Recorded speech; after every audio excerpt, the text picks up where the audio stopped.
Welcome back to our study on the angels, those that stand by. And we're looking at particularly now the capabilities of divine nature. As we pointed out all along, we're looking at 3 reasons to study the angels, and particularly number 2 here, getting a vision of our promised immortal nature. And we've looked at a number of characteristics so far about how angels operate, how they control the minds of mortals around them, and the way that they work together in performing the will of God. One of the things that angels do have, which we will share, is having unlimited energy, that is, sharing the nature of God. It says of the God of Israel, he that keeps Israel neither slumbers nor sleeps. And there's no need of the refreshment of sleep. We as humans need about 8 hours a day. Some need more, some need less, but generally speaking, we need sleep to remain healthy and alert and active, because in our sleep, the body is replenished by its natural mechanisms. And without that sleep, we become very soon ill and unwell. And so it says of the saints that they will share that nature of God that slumbers not nor sleeps. That's sharing divine nature. So what that means is that if we're in the kingdom and we're looking after groups of mortals or cities of mortals under the control of those that we are as kings and priests to them, then, while they are sleeping, we can go and do many other things. We can travel about the planet if we wish to. We could travel to heaven if that were given to us to do, but not during the 1,000 years. The angels can do that now, but we can travel around and meet other people. We could go and spend time with other saints because we don't need that sleep. So it says in Isaiah, they shall run and not be weary, they shall walk and not faint. And we all know the problems of weariness, particularly as we get older, that even the smallest exercise wearies us, but we'll be able to walk and run and not faint and not wear out. This is the full quote from Isaiah chapter 40. Hast thou not known, hast thou not heard, that the everlasting God Yahweh, the creator of the ends of the earth, fainteth not, neither is weary. Neither is there any searching of his understanding. He giveth power to the faint, and to them that have no might he increases strength. Even the youths shall faint and be weary. And that's something, of course, when people are hosting young people's camps, that they hope is true, that the young people will eventually get tired and go to sleep. But even the youths shall faint and be weary, and the young men shall utterly fall. But they that wait upon Yahweh shall renew their strength.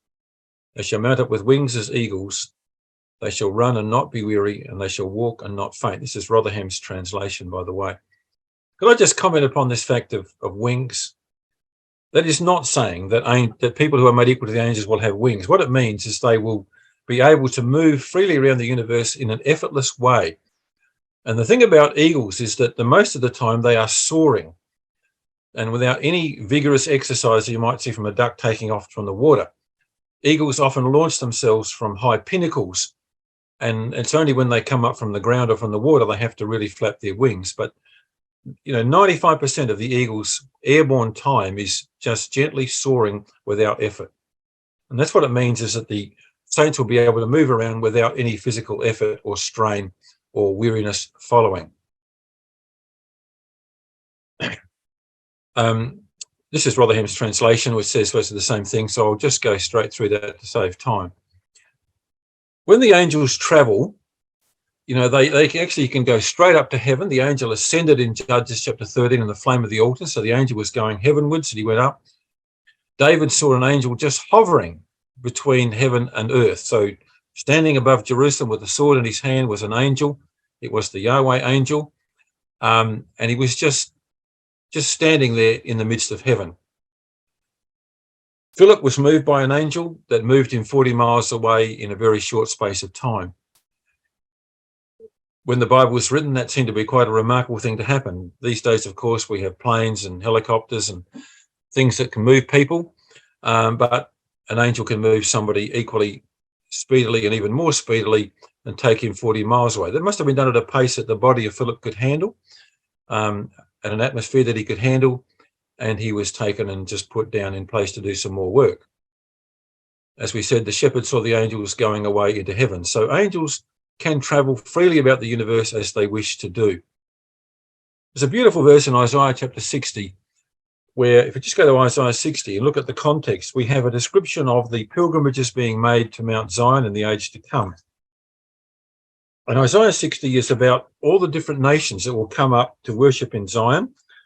And In these days, they won't come in cars, they won't come in planes. They will come by the normal methods that were used in the Bible times. They will come in camels and dromedaries. Some will come in ships, sailing ships, and they will come to make their pilgrimage to Zion. And there's a description here of this pilgrimage because it's very much about coming. And from Isaiah 60 verse 3 was, the Gentiles shall come to thy light. In verse 4, they shall gather themselves together. They shall come to thee. Thy sons shall come from afar. And right through this passage, you've got the idea of flowing together, coming together. You've got the camels and the dromedaries coming from Arabia, from Sheba, which is Saudi Arabia. All these different people coming to the worship of God in Jerusalem. And the flocks of Kedar being gathered together. The rams of Nebiah shall minister thee. They shall come with acceptance on mine altar, and I'll glorify the house of my glory, in verse 7 of Isaiah 60. So you've got this tremendous concept of many nations coming from all corners of the globe to worship and to offer sacrifice in Mount Zion. But as they make that pilgrimage, they are aware of people who are moving through the heavens above them. And so they say in verse 8, who are these that fly as doves, as a cloud, and as doves to their windows? So there are people flying above them. There are beings flying above them who actually have a homing instinct like doves, who appear in whiteness like doves, and who are operating as a cloud gathered together. And all of those terms are terms that are used of the saints, of the immortalized beings coming in clouds, that there is this tremendous sense of their homing instinct to the temple.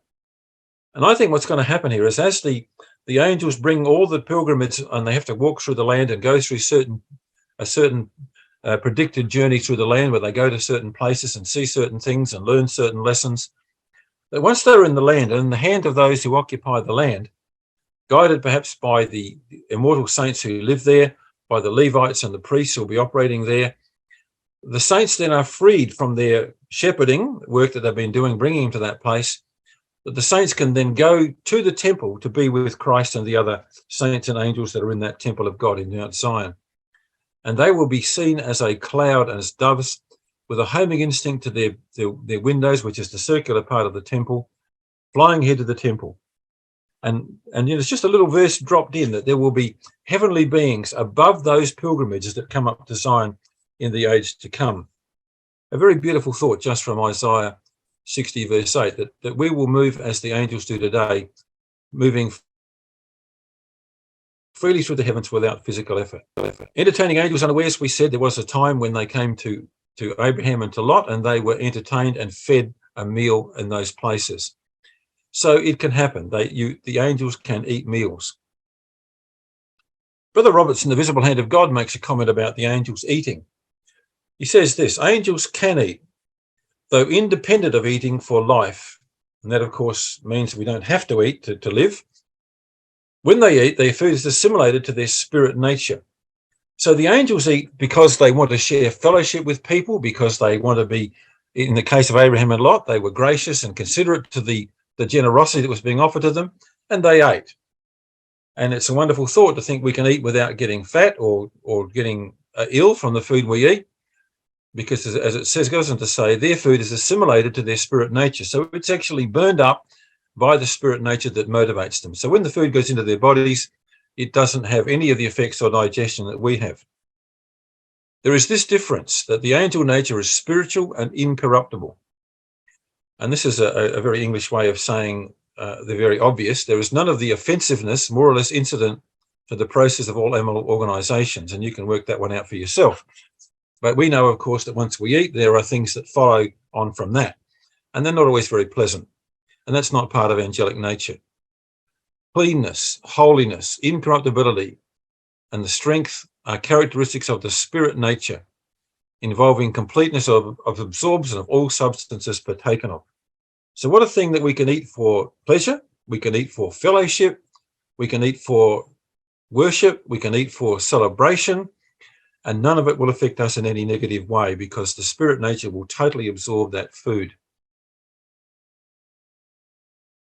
When it comes to the nature of angels, this is where Brother Roberts comments in The Visible Hand of God about the fact that they were willing to lie down in Lot's presence.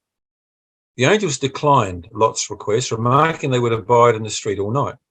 Curious visitors these, good dispense with roof and bed. Here is a peep into the modes of angel life. Angels are higher than man.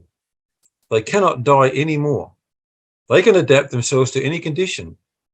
Sleep they apparently do not require. They can abide in the street all night without inconvenience. The fact is interesting to us because of the hope the gospel gives us of becoming like to them. Can I just say to you that for any Christadelphian, if you get a chance to go to the Christadelphian office, get out of the vault Brother Robert Roberts' Bible, and you will find there are Bible inserts marking up the subject of the angels in his Bible. He had a great understanding of these things. But the fact that they accepted Lot's hospitality was remarkable. They could have snubbed Lot, they could have mocked Lot as being ridiculous, offering them food and sleep. But this is another comment that Brother Roberts makes about angelic character, because it's one thing to have an immortal body, but immortal bodies will only be given to those who have characters worthy of them. The angels are not indifferent to the wishes and comforts of others. They are the true gentlemen of the universe. They reflect the character of the eternal Father of all, who is gracious, compassionate, and good. And it's remarkable, isn't it? They accepted Lot's hospitality at that particular stage of their visit. Because they're like God, they are the true gentlemen of the universe. Another thing angels can do is they can read people's minds. When Zacharias was offering in the temple, and the angel appeared on the right-hand side of the altar of incense, the angel recognized that when he spoke to Zacharias about them having a child, that there was unbelief in the heart of Zacharias. Now, Zacharias had really asked no more than Mary would ask on a later occasion very soon thereafter. But there was a difference, because the angel perceived that this came from unbelief. Mary, her question came from incredulity but belief. So there was quite a difference in perception between what the angel saw in Zacharias and what he saw in Mary. We know Mary believed because when Elizabeth, under the Spirit, gave her song, she said, "Blessed is her that immediately believed." And that's what Mary did. She immediately believed, even though she didn't understand the process. Whereas in the case of Zacharias, there was unbelief, and so he was to be struck dumb. So angels can read people's minds and even read their motivations and their thoughts that are not even expressed. That is one of the great powers that we will have in the age to come, is to read the minds of mortals. So the case of Zacharias, that was what happened. The case of Abimelech, this is the king of Gerar, and the angel comes to him in a dream and he protests that he didn't understand that this was the man's wife. And the angel says, "I know that you did this in the integrity of your heart." That angel had been reading the motives of Abimelech. He recognized as a king he could take whatever woman he chose, but that he would never have taken another man's wife had he known that was the case. And so the angel actually commends him for having a heart of integrity. And that's even a Gentile king whose heart has been read. What a privilege it will be to be able to read people's minds. And we'll need that to properly steer them through the kingdom. The case of Sarah, when Sarah laughed in her tent, she also didn't believe that she would bear a child. She thought, "I'm too old. It's ridiculous." When she was questioned, she said, "I didn't laugh." He said, "No, you did laugh." She laughed inwardly. It wasn't a laugh out loud. You laughed inwardly. She was laughing inside of her heart at how stupid a suggestion that seemed to be. David, when he was rescued from Gath, it wasn't his good acting where he feigned himself mad. He said this poor man cried, and Yahweh heard him and saved him out of all of his troubles. The angel of the Lord encamps around those that fear him and delivereth them. And he knew that the angel was reading his mind and his desperation as he pretended to be a madman. It wasn't just good acting. It was the angel watching over him and protecting him and affecting the king so he was released. So this is how we're going to use those powers in the age to come. This is Jeremiah 3 verse 15, talking about the reward of God's people. "I will give you shepherds." So he's talking to Israel. "I'll give you shepherds, pastors, according to mine heart." So these are people who think like God, "which shall feed you with knowledge and understanding." So we're going to have to educate these people in divine ways and divine thinking. "For the people shall dwell at Zion at Jerusalem. You shall weep no more. So the suffering of the Jews that's come right down for thousands of years will be over. He'll be very gracious unto thee at the voice of thy cry. When he shall hear it, he will answer thee. And though the Lord give you the bread of adversity and the water of affliction, so they will still be suffering many things because of their years and years of rejection of Christ. One thing they will not have taken away ever again is they will not lose their teachers or their shepherds. Yet shall not thy teachers be removed into a corner anymore. They won't be able to lock the prophets up or put them in pits or kill them. Thine eyes shall see thy teachers. Thine ears shall hear a word behind thee saying, this is the way, walk ye in it. When you turn to the right hand and when you turn to the left. And that turning might have only just happened inside their minds. Tap on the shoulder. I know what you're thinking. Don't do it. Go that way. That's the right way to go. And the ability to read minds is something we're going to need to be the shepherds and the pastors of the age to come. The angels had it. They used it. They recognized the character of people, the integrity of people. They recognized unbelief in people. And we'll have to deal with those things in a gentle, angelic way, but we'll have the power to know what people are thinking. What about the language of angels? Well, we have in the 1 Corinthians 13, verse 1, where Paul is talking about the exalted position of love. And he makes what we call a hyperbole. He says, look, though I talk or speak with the tongues of men, so that's all the different languages the Holy Spirit gave them, or even the language of angels. And it's what we call a hyperbole. An extreme example of language is the language of angels. Now, Paul had heard some of this in one of the visions he had, but he knew there was a language of angels, and what that language is, we don't fully know. But it may be the language of prior creations. It may be the language of heaven itself. Whatever the language is, there is a language of angels. And so, Paul is saying, look, I might have all of those things. So I haven't got love, I've got nothing. So it's a hyperbole, an extreme comparison. In Genesis 11, verse 1 to 7, the Tower of Babel, the whole earth was of one language. And Yahweh came down and said to the other angels, let us go down and there confound their language. So the angels have control of language. They could actually work out that there were different groups of people. And it's probably very likely there was also a genetic imbalance or genetic diversity made at this particular time. But to get people to move away from the Tower of Babel, the simplest way was that some would speak this language, the people next to them would speak something different. And so people found those who spoke the same language, and then they migrated away from each other as God had required. So the angels actually controlled the tongues of men. And in the first century, some people were given the gift of tongues. And the apostles had the gift of tongues. They could speak in any language. They could be understood in any language. There were other people who were, of course, given the individual gift so that they could speak or in one particular language at any particular time. So language is something which is part of the spirit nature, and the control of language is also there. One thing we do know, that in the kingdom there will be one new pure language. And God says this in Zephaniah 3 verse 9. For then, and they're talking about the time of the reign of Christ, will I turn to the people a pure language, that they may all call upon the name of Yahweh to serve him with one consent. There will not be translators in the temple at Zion. There will not be people going up and babbling on in their own tongue. There will be everybody speaking the one pure language of the kingdom. And it may well be that it's the tongue of the angels. So there's another facet of immortality we need to think about that the angels can show us. So our next study is about using the divine spirit with humility.